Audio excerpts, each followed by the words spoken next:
The amount of mental energy I've invested in creating this act could demolish planets! In this video, I will reveal Ryan Hayashi's coin matrix that fooled Penn and Teller on Fool Us.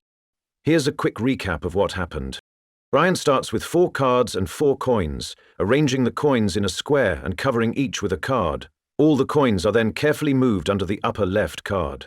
Then, with a snap of the fingers, and they're suddenly back where they started, one under each card. He sets the square up again, places the cards, mutters a Japanese spell, and lifts 3 to reveal empty spots. He lifted the 4th card, and unexpectedly, all 4 coins return to their places. Once again, the coins are laid out in a square and disguised with cards. One is picked up from the bottom left, vanished, and then instantly appears under the right corner card. Now holding 2 coins, that card becomes the collection point. He slightly places the card over those 2 coins, then takes the 3rd coin from under the card, vanishes it, and makes it reappear, takes the last coin, and makes it reappear there also. In the next phase, he again arranges the coins in a square and places the cards. Lifting 2 cards diagonally, he gathers the coins under 1 card, lifts 2 adjacent cards, and collects another coin under there. Then, without touching it, removes the coin from the last card and adds it to the others. To take it to the next level, Ryan then says he will now only use his bare hands. He places the coins in a line and swipes his hand above the coin to vanish the first coin.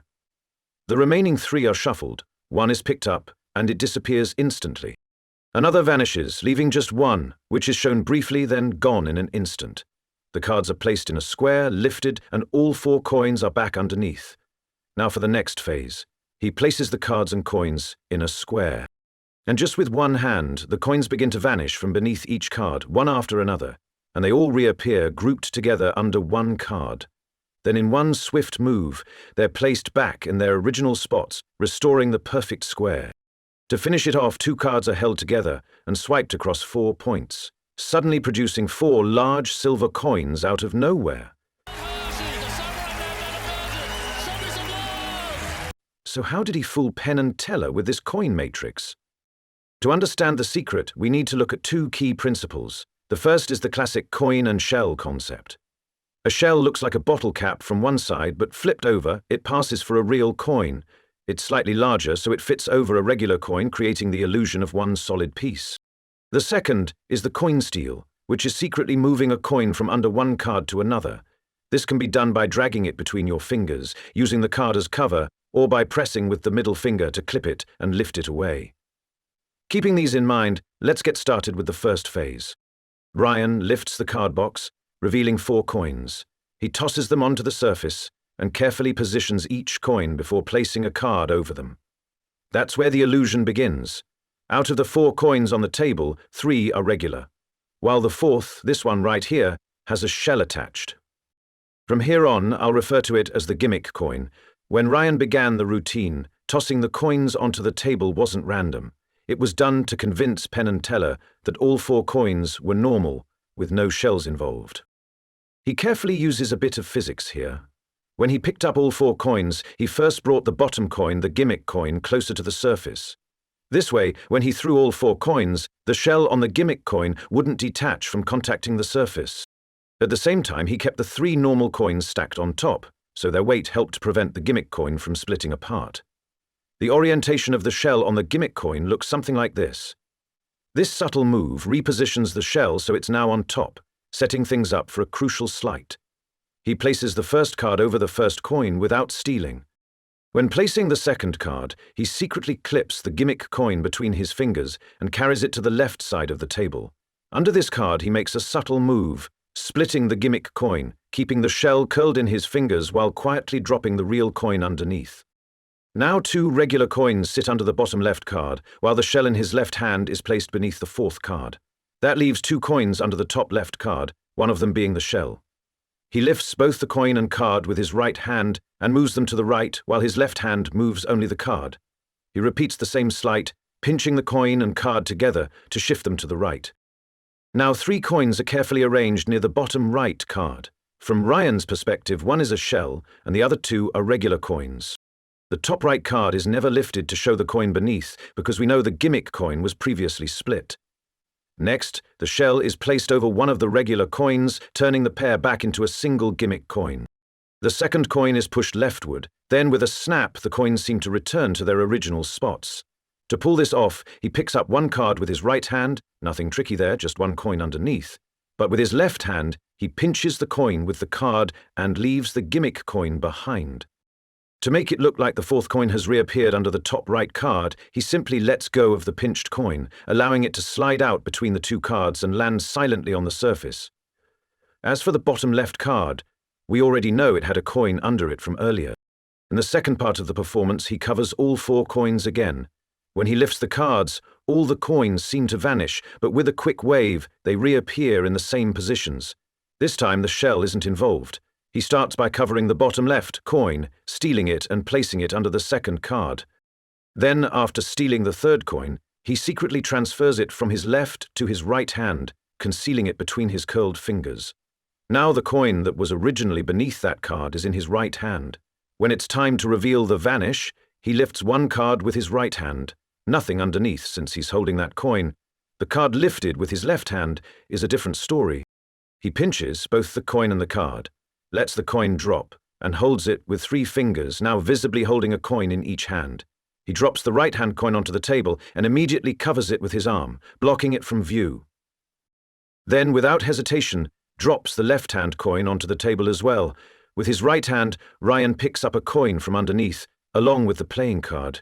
He immediately opens up his elbows to reveal the bottom 2 coins have magically appeared, while quickly dropping the coin that he held with the card. Then, in the third phase, Ryan vanishes the coins from underneath the 4 cards one by one and makes them reappear underneath a single card. The sleight of hand used in this phase is easier to catch. He places the first card over the bottom left coin without stealing it, but for the second card he steals that coin and places it beside the gimmick coin. He then picks the coin along with the card and puts it back in position. He picks up the coin with his right hand and performs a false transfer, so actually retaining the coin in his right-hand fingers. This coin is then placed underneath the card. For the second coin, he repeats the false transfer which was exposed due to a bad camera angle and places it under the card with his left hand. For the third coin vanish, we already know at this point, there was never a coin under that card to begin with. He pretends to pick it up, performs the vanish, and reveals the last coin. Then, in the fourth phase, Ryan teleports the coins, one by one, underneath a single card. Afterwards, he vanishes all 4 coins entirely, only for them to reappear under 4 separate cards. Here, he works 2 steps ahead of what the audience thinks is happening.